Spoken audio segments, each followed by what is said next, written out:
Government की तरफ से जो है ना वो एक लोन स्कीम शुरू की गई है, वज़ीर आज़म अपना घर प्रोग्राम,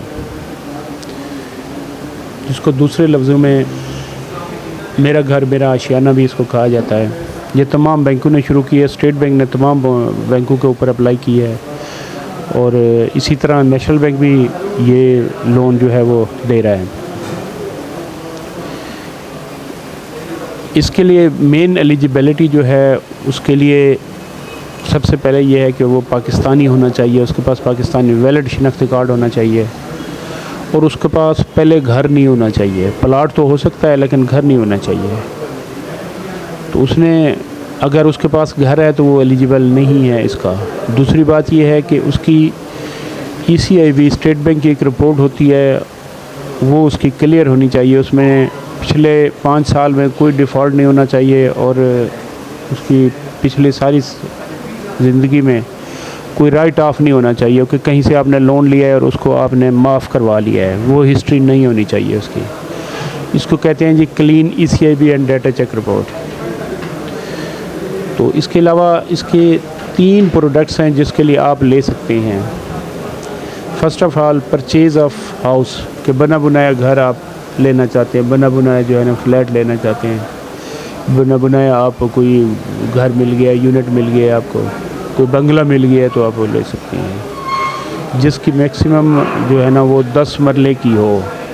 कवर्ड एरिया उसका तो टोटल जो है वो 10 मरले से कम हो, ज़्यादा ना हो, यानी 2720 स्क्वायर फीट के बराबर हो उसका, और 1500 स्क्वायर यार्ड का मैक्सिमम हो जो फ्लैट हो। दूसरा ये है कि आपके पास प्लॉट है, आप उसके ऊपर कंस्ट्रक्शन के लिए ले सकते हैं।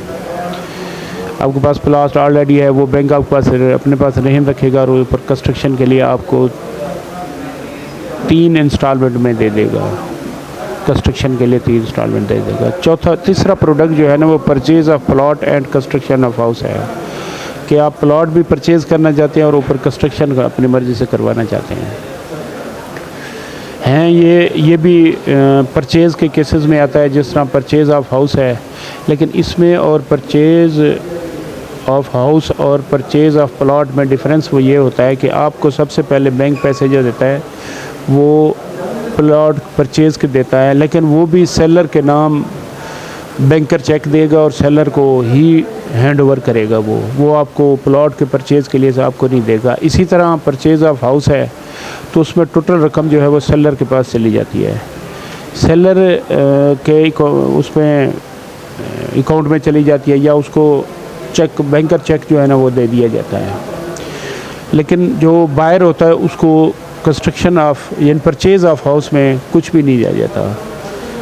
और जो परचेज़ ऑफ प्लॉट है उसमें जो प्लॉट की अमाउंट जो बैंक सैंक्शन करता है वो उसी ही बंदे को यानी सेलर को दी जाती है, बायर को नहीं दी जाती। वो उसके नाम बयान देता है, उसके हक़ में बयान दे देता है और वो अपने नाम रजिस्ट्री करवा लेता है।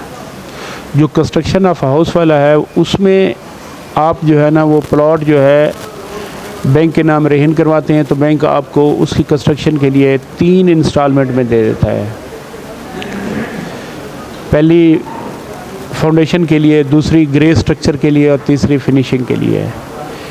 इसी तरह जो परचेज़ ऑफ हाउस में है वो एक ही इंस्टॉलमेंट में सेलर के पास चला जाता है।